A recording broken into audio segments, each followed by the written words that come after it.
Hey guys, welcome to the clubhouse. I'm Billy Jackson, and today's review is going to be on House of the Dragon Season 1. Okay, now, of course, if you've been watching my channel for any period of time, you know that I'm a huge Game of Thrones fan. It's my favorite show of all time, hands down.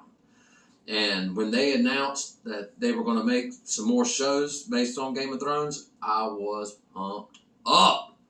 And they're going to do a Jon Snow series that follows the events of him after what happens in Game of Thrones.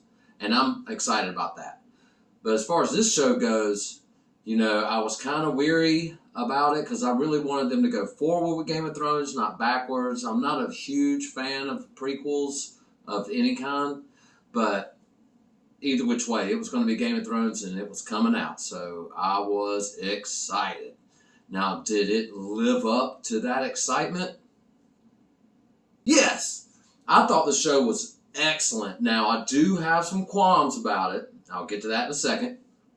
But I thought, as far as the show, based on the Game of Thrones lore, I thought it was chef's kiss. Awesome. Let's just put it all out there, okay? What I don't like about the show, about the first season at least.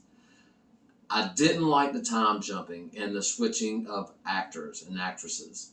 The first few episodes, you get invested in these characters and you're learning about them.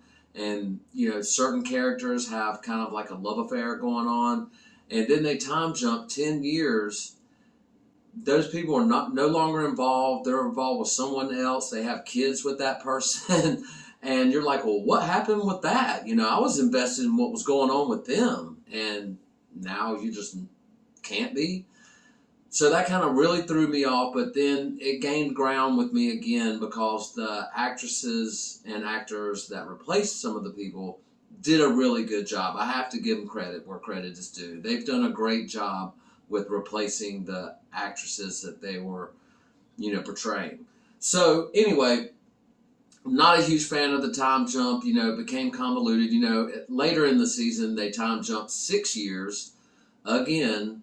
And now the kids that were, that the story seems to be about, they're now grown up.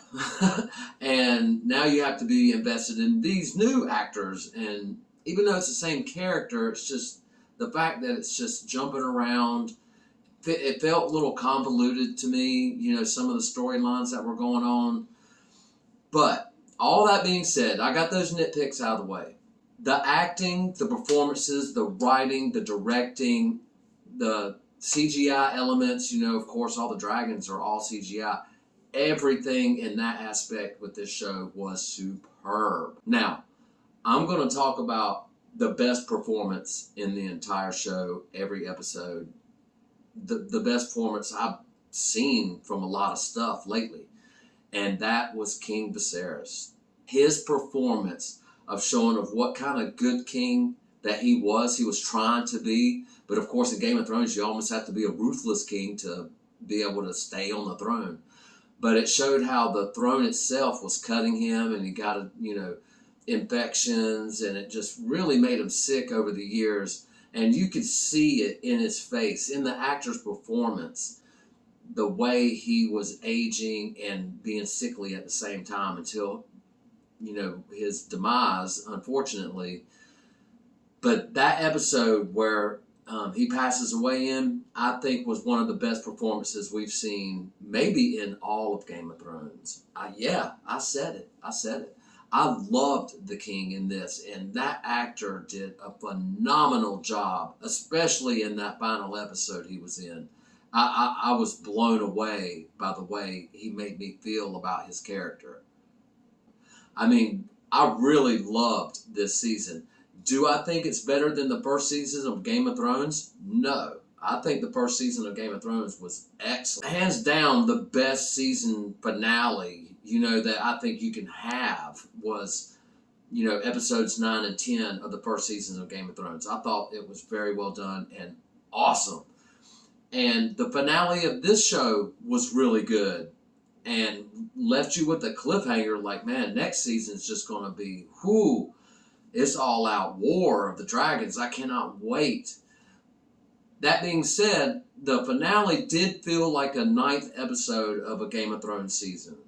You know, most Game of Thrones seasons, their 9th episode was their meat and potatoes. You know, it's what all that was happening in that particular season leading up to this event. And the event kind of happened in the 9th episode. It left you with a cliffhanger to make you come back for that finale, you know, again. And that's what that finale of this show felt like to me. You know, it felt like a 9th episode. And even though the pacing of the show I thought was spot on, it still felt a little slow at times. You know, and some conversations I thought were actually unnecessary. But like I said, those are just little nitpicks. Overall, the show is great. I can't wait for season 2. They're supposedly going to do 4 seasons of this show. So we'll see where it goes. And of course, we're going to get that Jon Snow, you know, sequel to Game of Thrones, which I'm more pumped about that than I am really about this show, to be honest with you, because I like going forwards in stories and seeing where they go, you know, because we learn all about these characters. Then we have to go back and learn about their origins and stuff. I mean, I'm just not a fan of that kind of stuff. I'd rather go forward. But anyway, that's just me. I'm starting to ramble now. But I really want your thoughts on the House of Dragon. What did you guys think? Let me know in the comments below. Remember to like my videos and subscribe to my channel. And as always, make yourself happy every day. And the only way to do that is to remember the only thing stopping you is you stopping. Bam!